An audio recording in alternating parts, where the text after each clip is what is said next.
In the podcast today, we will talk about fact and fiction. A fact is something which is true, something which I or someone else can prove to be true. For instance, it is a fact that the earth is round. And fiction is the opposite of fact. It means something which is invented, something which is made up, something which comes from the imagination. In a bookshop, you will find a section called fiction.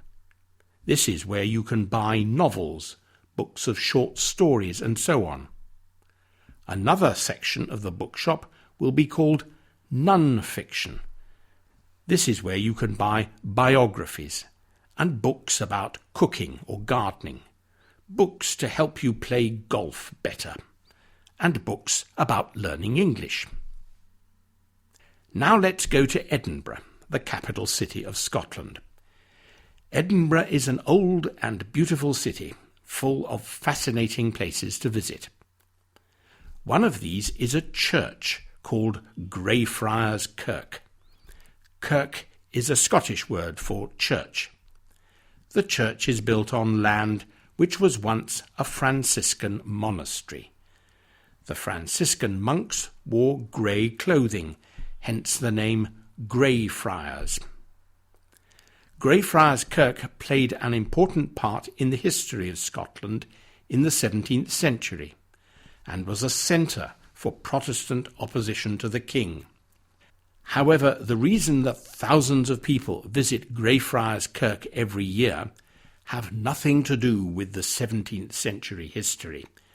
No, the visitors come to see a little statue of a dog called Greyfriars Bobby. Bobby belonged to a man called John Grey, or Old Jock, as he was commonly known. Old Jock was a night watchman, and Bobby went with him everywhere. Then, in 1858, Old Jock died of tuberculosis. He was buried in the churchyard of Greyfriars Kirk. For the next 14 years, Bobby sat beside his master's grave, waiting for him to return, until at last, in 1872, Bobby himself died. Soon after that, a wealthy lady paid for a statue to commemorate the dog, and tourists have come to visit the place ever since. There have been books and a film about Greyfriars Bobby, and in Edinburgh you can buy all sorts of Greyfriars Bobby souvenirs. Bobby is indeed one of the most famous dogs in the world. What do you think about this story? Perhaps you find the story of Greyfriars Bobby very moving. Perhaps there are tears running down your cheeks as you think of the poor little dog waiting for his master who never returned.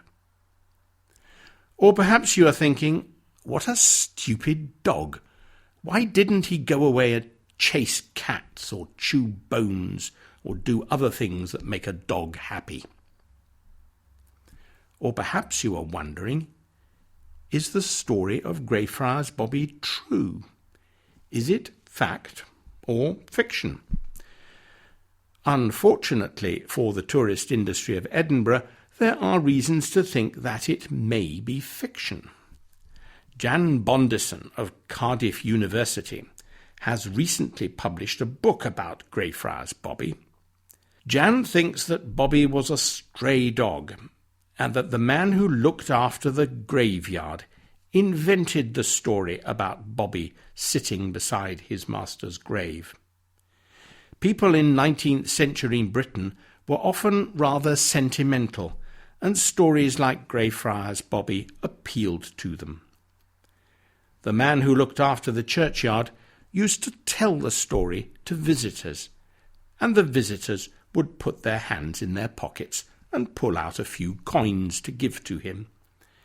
The owner of a nearby restaurant and other local businessmen helped to spread the story, in order to encourage more visitors to come.